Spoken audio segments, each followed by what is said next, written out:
I'm Dylan, and welcome to Twisted Rich Garage.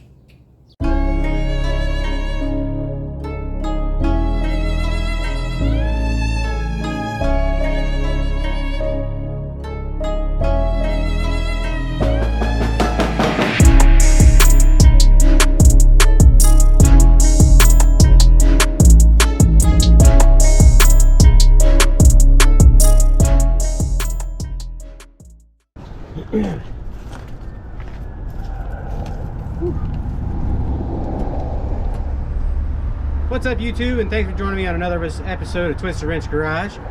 This week, I'm not sure we're getting a whole lot done, but there are a few things that I wanted to take care of. Some of you guys may recognize this old girl right here. I went ahead and I pulled the transmission out of this truck probably shortly. It was like really shortly after I started my channel from my black truck, Project Black Pearl, which eventually I plan to get back to. I also plan on trying to get a fender from one of these trucks out here if I can too. I went out to the Wichita Salvage yard last weekend when I was helping Ben on his truck on a couple of things, and wasn't able to find a fender out there, but I did find a few things. I'll show you those things when we get back to the house later. But today I wanted to come out here and pull off the drip rail chrome trim off of this truck, because this is legit just a parts truck. So I wanted to go ahead and get that pulled off, and a good friend of mine hooked me up with this bottle opener here, and apparently this is one of the really good methods of popping this stuff off. He told me I need to work my way from this section and get the center undone. Kind of started here, just kind of see how it was going to go before I got you guys on the video. So I'm going to go ahead and get to work on getting this stuff pulled off. So we'll get you guys in a time lapse, and we'll get this taken off so we can get this on Ramona, so we can get a little more chrome on that girl.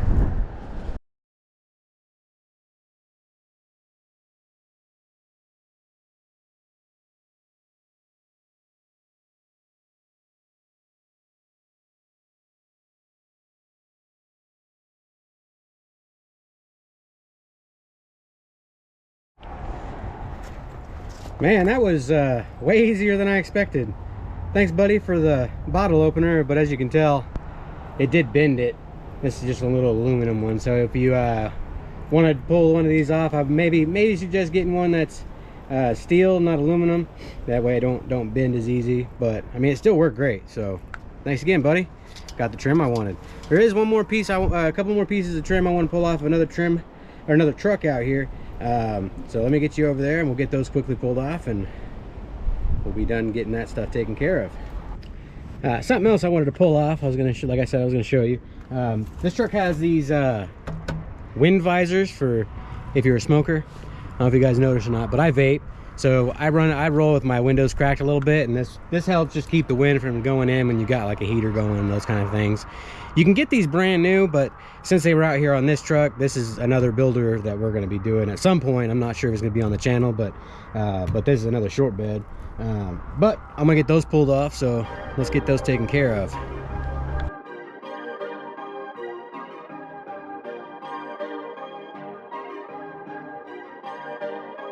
Perfect.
Holy moly, those things were a pain in the butt to get off. At least the driver's side was.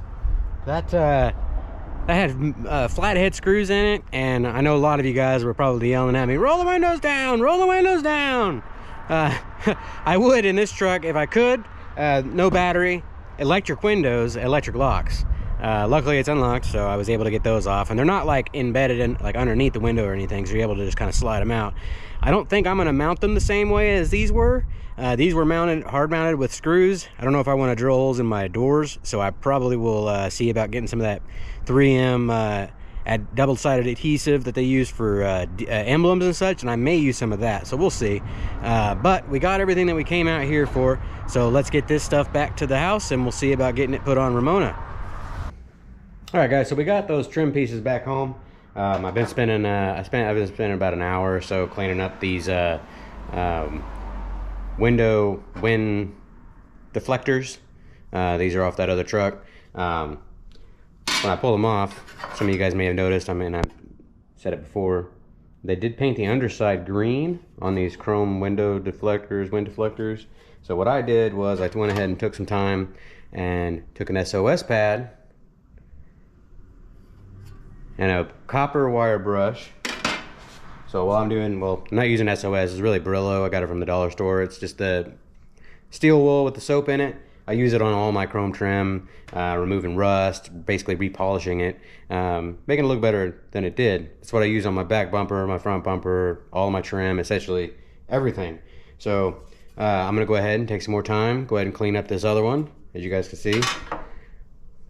Looks a lot better in my opinion. Not quite sure why they painted the underneath green, but it's not completely all gone. I've got a couple little spots here and there that I wasn't able to get it off of, but I did go ahead and get most of it off, so it is back to chrome. So let me go ahead and get this other one taken care of, and then we'll start slapping these things on this old girl. All right, and just like that, we have both of our window wind deflectors polished up, and all that paint is taken off the inside, looking nice and shiny again. So let's get these old girls on here. All right, guys, so working on getting the trim on the truck. Like I showed you guys before, I went ahead and pulled all that paint off of those things, and I've kind of got the driver's side kind of just pushed up in there. Show you what I had to do that, but I did get some of this chrome trim on this passenger side. It just kind of snaps on. This side could use a little adjustment. Whenever I pulled it off, I may have tweaked it just a little bit, but not a big deal. Looks awesome. Really like the way it looks. The only issue I've encountered is over on the driver's side, and I'll show you. Oh, there went the piece of wood. But actually, you probably see it right here in this area. There's a spot where it's been rubbing, and I think I remember noticing once before, and I guess I just forgot about it. But right now, when I put that chrome trim on, it actually rubs, and when I open my door, it gets snagged and it wants to pop it back off. So I need to make an adjustment to my door. I need to bring the bottom of it out. So I need to undo the lower bracket bolts on the door, and I'm gonna set up a jack to lift up the back of it, or this side of it essentially, this side here. I'm gonna lift it up, and then I'm gonna rebolt it and test my fitment and make sure I've got a good gap here, because if you guys can see with the door fully shut, there's actually a pretty big gap right here. So that definitely has been an issue, and I did come out here and I pulled on the hinges a little bit, and they are the hinge little bolt, whatever they called. Those are moving just a hair, just a little bit. So it has sagged a little over its lifetime. So I'm gonna get this jack set up, get my bolts loosened on that lower door hinge, and get this jacked up just a little bit, see if I can get it adjusted properly. So let me get you guys set up on a time lapse, and we'll get to work.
after quite a bit of fight, I finally got it adjusted.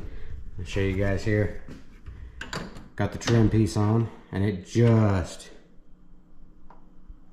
barely clears.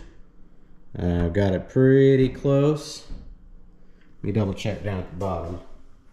Yeah, I think I'm good down there too. So that closes nicely. Before, I also noticed that this corner down here was actually pushed in, so I made an adjustment and got that pushed out. So now that's nice and flush again. And then that trim, like I said, it just pops on. Just snaps on. I had to make a few adjustments to it just on this area right here, because whenever I was pulling it off, that tool that my buddy gave me, that bottle opener, it was like an aluminum, so the little thing on it bent a little bit, so it was making it a little bit more difficult to get these off. But I mean, I was still able to make it work, but it did tweak this area, like right here, just a little bit. But I got that corrected. I'll get you guys set up right here, and I'll put this piece on to kind of show you how easy it is to get this stuff installed.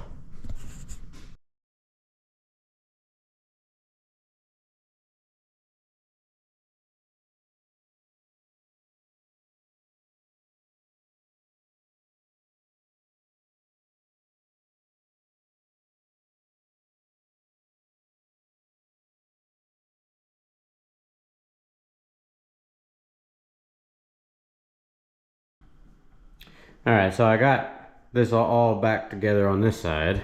This, I just went ahead and I didn't use that 3M tape. I'm just using some like Gorilla double-sided tape. I put a piece here, and there's a couple pieces kind of here, and here, and it's just kind of pushed up in there. It's not going anywhere. So it's held on there real well. I was gonna show you because my seals are so like dry rotted that I need to replace them at some point. It's just like kit's like 250 bucks from Amazon, and like 500 from the company who makes them. So I had to chip away at some of this that kind of overlaps this, so I could get this shoved up in between that lip, because it goes in just like that. And it has to go in between the seal and the door. So that goes just like that. Oh, hold on. Oh crap. I shoved it in there too much too quick. Okay. Need to get this, I found if you get this in first, and then you can kind of get the rest of that in there as you go. And this one was a pretty good tight fit whenever I was test fitting it.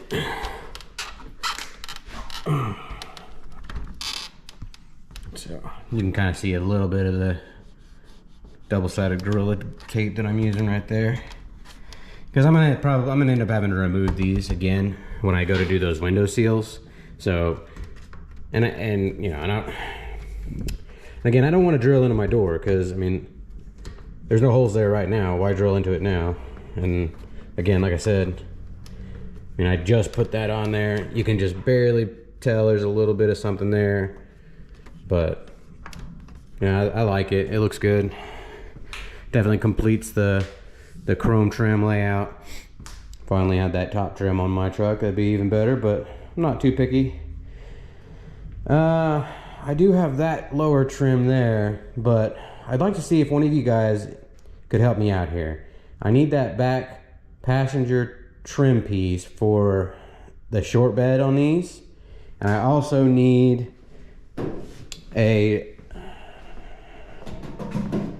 let's see, I have the driver, no. I have the one that goes in front of that one over there. So I need the passenger rear lower trim, and I need the driver front lower trim on the bed.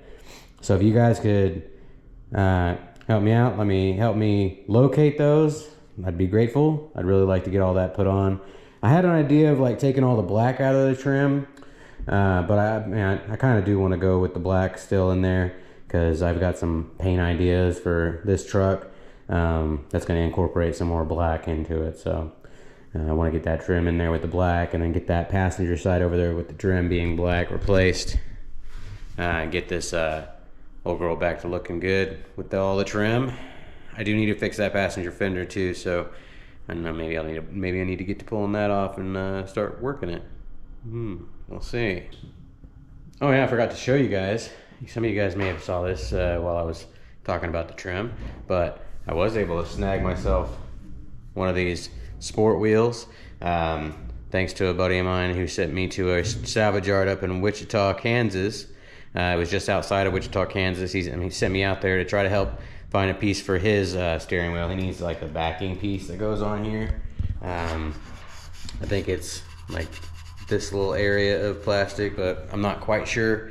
But I did see this in an 84 full tilt column with this, and they only wanted 75 bucks for it, so I had to snag that. I couldn't pass it up. I did look for the one that he was talking about. He sent me out there to look for one that was in a lot worse condition. The steering wheel was all rotted, I guess, and he just wanted the backing part, so I was going to try to snag that for him, but I didn't see it out there. So maybe if I'm out there again, I'll have to take a look for him. So I do appreciate him sending me to that salvage yard, because it did help me find some parts that I needed. Like I did get the interior door light working as well. Well, battery's not hooked up, but I did get the interior door light working, and I also got the cover for it out there at that salvage yard. So that was super beneficial.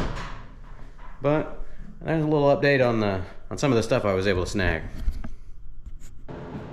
What's up, guys? I'm back to work on Ramona here. As you guys can tell, I shaved. I look way different. It'll be growing back, that's for sure. It was just getting on my nerves. I messing around one day, decided to go ahead and shave it all off. But going along with all that trim, I decided to go ahead, and because I was out that Wichita salvage yard that I was telling you guys about, I was able to also snag up a map light.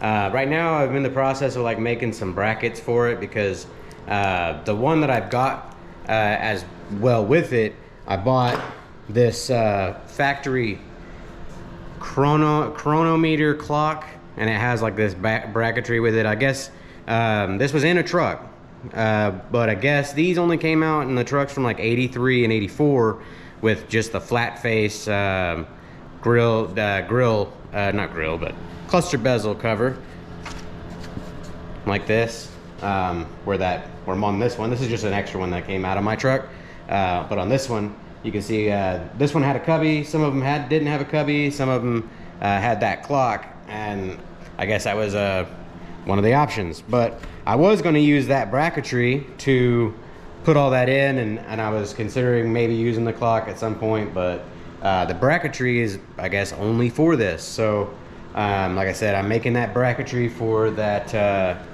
map light myself. I've bent up some stuff, kind of matching up with those bins on that there, and these little bins right here.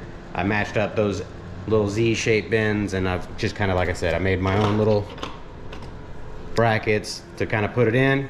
But I ran into an issue with my setup here. I got it all tore apart here. Thought I'd share with you guys. So for some reason on mine, I'd have no map light wiring in here at all. For some reason, there's no plug for it. I'm not sure why. I was pretty sure this truck came with it, but it may not have. But again, I thought you know, it would still be on the harness. But I did a little research. I found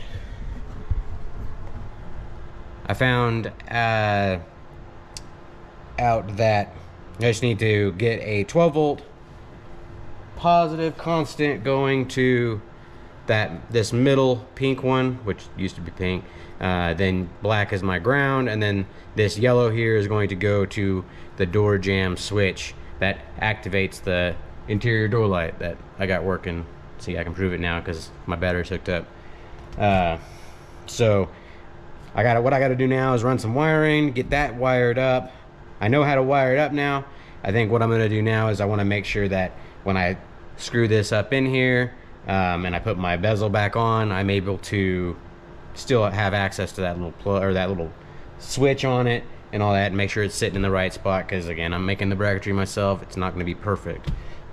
So I will get back into working on this. Probably going to put my radio back in there. I've got it pulled out right now. I'm going to go ahead and put that back up in there, because I was searching for that plug and I couldn't find it anywhere. So let me get back to work and I'll bring you guys back with a little bit of an update. Alright guys, I've got this in a position where I can kind of show you how I've got it hooked up here and tell you what these wires go to. The black one is going to obviously be your ground. That middle one, which kind of looks pink, is going to go to a constant 12 volt.